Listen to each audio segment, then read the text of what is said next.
So Professor Dave, first thing, it's becoming an annual thing every time we do a show is, so the first time you were on, Bitcoin was at like 17,000 per coin.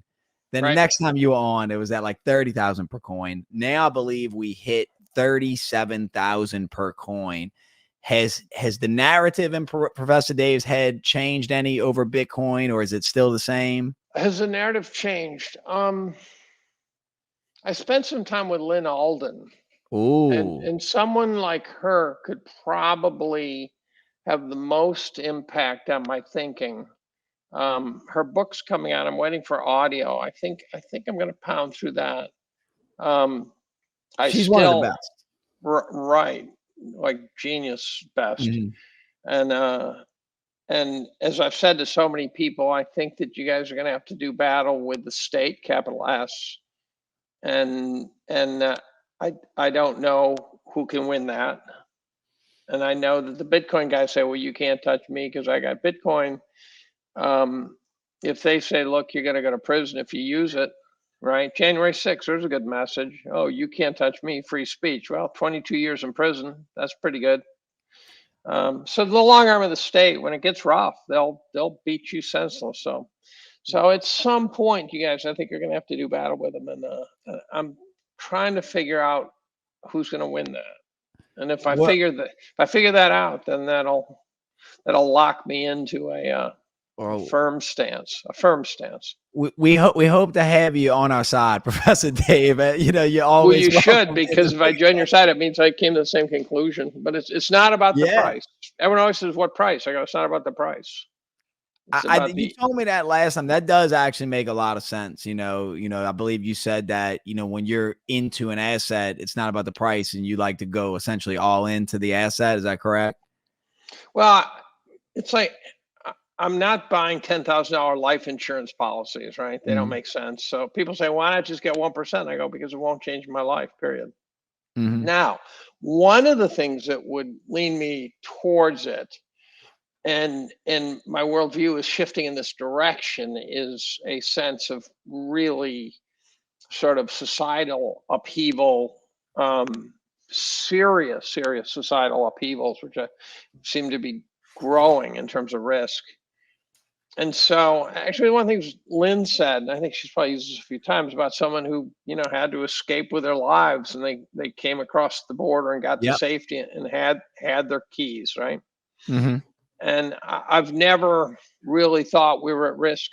It's not so sure now. I'm not positive. So the 1% Bitcoin would be enough to buy you a meal potentially, but you still got to convert it. You still got to convert it to currency. You somehow got to find a way to spend it. Unless somebody will just buy, the keys or the flash drive from. So say you have, 10 G's on a flash drive and you cross the border, and then you just sell. That's complicated. That's complicated. If you're on the run and stuff, I'm on the run. I want to have spending power right there. I want to be able to hit a 7-Eleven and eat.